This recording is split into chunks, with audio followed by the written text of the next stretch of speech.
John, this is the third time we are here, and I'm having trouble finding the right words to say.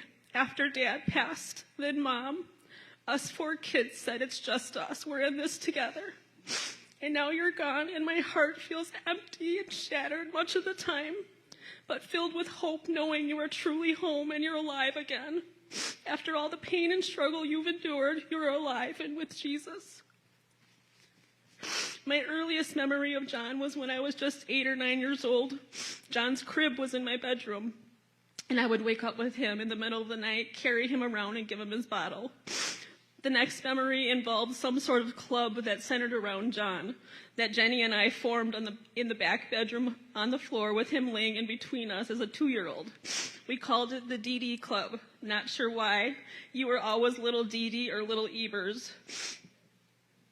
As you got older, I pursued my writing career as a 16-year-old unbeknownst to me, and I began writing plays and movie scripts that we made you act in. Once you were a king and I was your queen. Once you played Elvis and Jenny and I went back in time to your concert.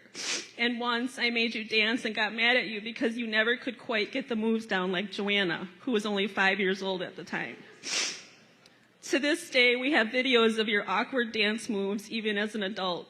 So I hope you've been spending some time with King David there in heaven and he's showing you how it's done.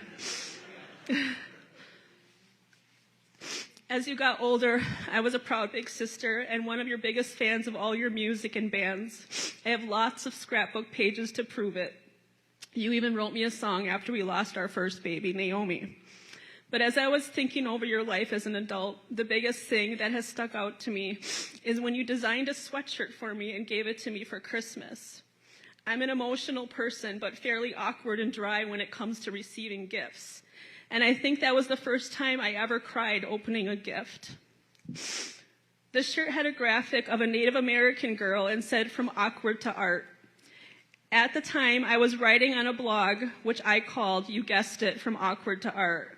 And the idea was that God takes us from ashes to beauty. He takes us from awkward to art.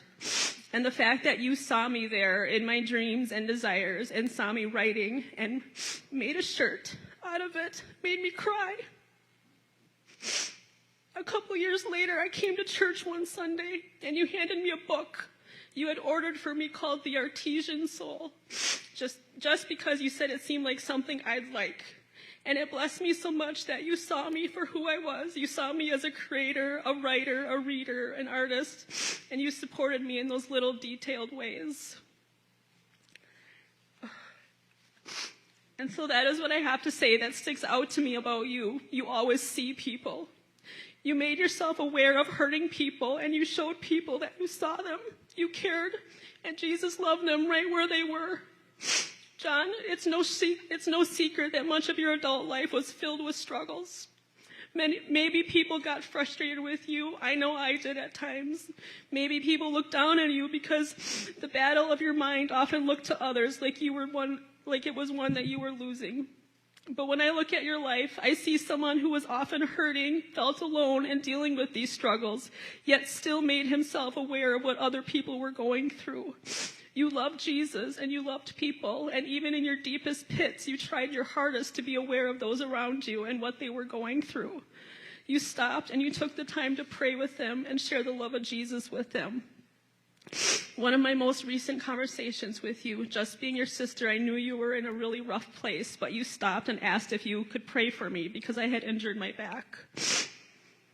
My very last text from you said, "Love you," and I said, "Love you too." And I just want to add, thank you for always seeing me. Thank you for seeing people and making sure others felt seen and loved, even in your own pain. Forgive me for all the times I saw yours but didn't quite know what to say or do.